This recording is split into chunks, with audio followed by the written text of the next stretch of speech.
se confronter aux idées reçues de la société, c'est faire un sondage, se mettre là en débat et se dire c'est quoi ces idées reçues, comment on les regarde et comment on se confronte à elles pour avancer, pour proposer des choses. Premier enseignement de l'enquête, le métier d'architecte bénéficie d'une bonne image. 40% des franciliens font spontanément référence à des éléments positifs si on les cumule. 45% disent pouvoir envisager d'avoir recours à un architecte à titre personnel à l'avenir. 94% considèrent assez classiquement finalement que dessiner les maisons, les immeubles, les bâtiments et faire en sorte qu'ils s'insèrent dans le paysage sont la mission principale de l'architecte. Quand on demande aux franciliens sur quels critères principaux ils choisiraient un architecte, ils mettent d'abord en avant son savoir-faire, sa maîtrise technique, largement devant la dimension de conseil ou la capacité que peut avoir un architecte à organiser ou à manager un projet de manière plus globale. Ce qui arrive en tête des attentes, c'est vraiment que les architectes puissent faire des propositions innovantes sur les bâtiments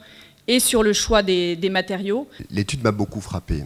C'est une étude qui est extrêmement positive pour une profession qui est en responsabilité de charges sociales importantes, alors qu'aujourd'hui, et ça toutes les études le montrent, on a une population qui est déboussolée, on a une décomposition du corps social, un doute sérieux sur les élites.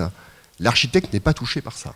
Le changement effectivement de paradigme, c'est peut-être que les architectes élargissent un petit peu le champ des compétences et sont aujourd'hui, on le voit, mobilisés sur des sujets de l'amont au conseil aux élus, au montage de projets, à l'aval, avec l'accompagnement des nouvelles maîtrises d'ouvrage issues de la société civile qui se crée. Travail de communication, travailler à la fois avec des habitants, avec des ingénieurs et aussi avec toute une nouvelle approche de l'urbanisme aujourd'hui qui intègre la végétalisation, qui intègre le bien-être, des dimensions très très larges. Et je pense que les architectes sont de plus en plus sollicités pour avoir cette vision très très large de ce que c'est que vivre aujourd'hui et habiter à Paris et en Île-de-France. Je ne veux pas que vous vous sous-estimiez. Au contraire, vous avez un rôle très important, mais il faut absolument que derrière, ça soit un vrai contrat de partenariat tripartite et que chacun ait son rôle à jouer. Et c'est pas parce qu'on est un élu qu'on est plus fort que les autres. Et c'est pas parce qu'on est un architecte qu'on est moins fort que les autres. Un chiffre qui est quand même marquant, qui est un peu passé inaperçu, c'est qu'il y a encore 50% des gens qui pensent que l'architecte peut créer du lien social. On devrait essayer de s'engouffrer totalement, c'est-à-dire comment l'architecte, aujourd'hui, au-delà du produit immobilier, de l'aménagement comme produit en général, arrive, évidemment pas tout seul, avec les habitants, avec les élus, etc., à proposer des lieux anthropologiques au sens fort et à créer des liens sociaux.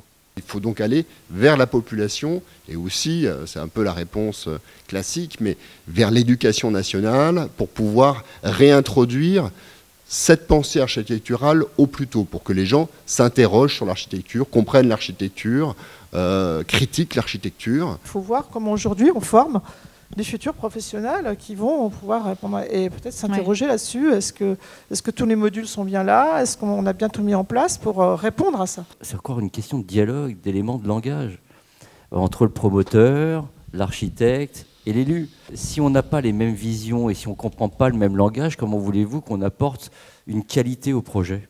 Cette capacité à faire la synthèse et à faire travailler les gens ensemble et à répondre sur plusieurs échelles, à être capable de résumer les choses, de prendre les contraintes, et elles sont multiples, contraintes physiques, contraintes sociales, contraintes juridiques, et à la fin de réussir à produire un projet dans lequel, en plus, on dit au maître d'ouvrage, j'ai rajouté quelque chose de moi, c'est une particularité de l'architecte qui est absolument fabuleuse. Je pense que la mobilisation est la seule réponse aux solutions de l'avenir.